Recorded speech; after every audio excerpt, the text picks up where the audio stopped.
These gospel readings are so beautiful during this octave, these 8 days of Easter. Each day we hear a different experience of the early disciples and apostles experiencing the resurrected Christ. And today's gospel is taken from John, and he's the theologian of the four evangelists. So when John puts a detail in the gospel, it's not just something to help us to get a visual picture like Matthew and Luke do. There's deep meaning. For instance, this is one of 3 occasions where the response of the person seeing the resurrected Christ did not recognize him. And one might find that very odd. How would you not recognize that it was Jesus? But it's John's way of telling us that the experience of what the resurrection meant was not an immediate awareness on Easter morning. The apostles were still in deep grief and disbelief.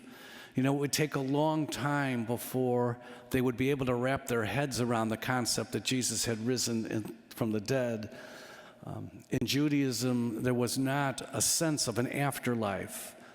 And so there wasn't a common language about what the afterlife might mean, or what would it mean actually to be resurrected. And then we see further on that Mary thought that Jesus was a gardener. Again, you might think that's an odd thing, even though there are references that the tomb was in a garden. Why would she think he was a gardener? And this is a reference that John makes to the Garden of Eden. God was the gardener of the Garden of Eden, where the covenant was broken by the sin of Adam and Eve. Jesus is the gardener of the Garden of the Resurrection, where sin has been defeated, life has prevailed. Jesus ushers in a new age.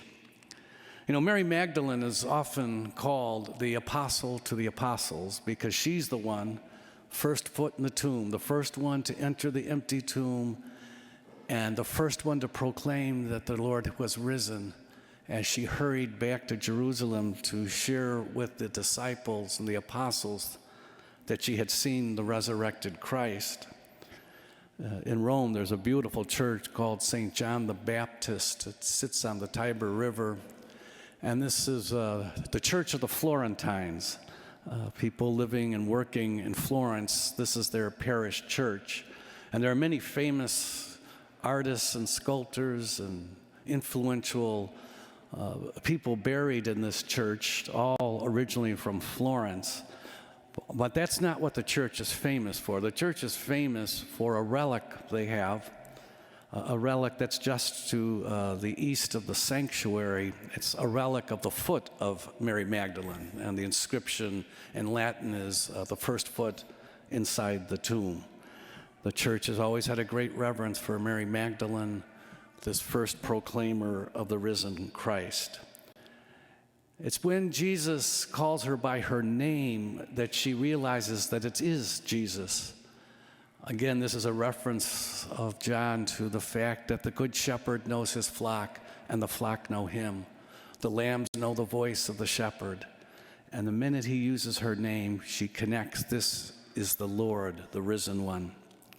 As we begin to celebrate this Easter season, we hope and pray that the retelling of these early appearances of the risen Christ will be a source of renewal in our own hearts and our own faith, that once again we meditate on this most profound mystery of the Christian tradition, that those who are baptized in the life-giving waters will one day live in eternity with the risen one, the one who lives for all time.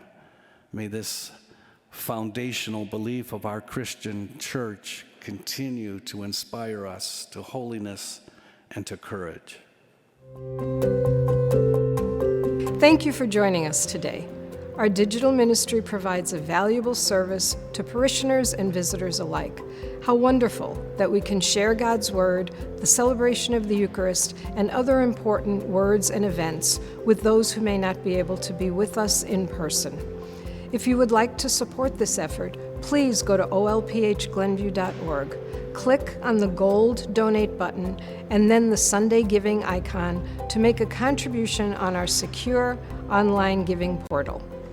We sincerely appreciate your past and ongoing support. Thank you for helping us continue this ministry. God bless.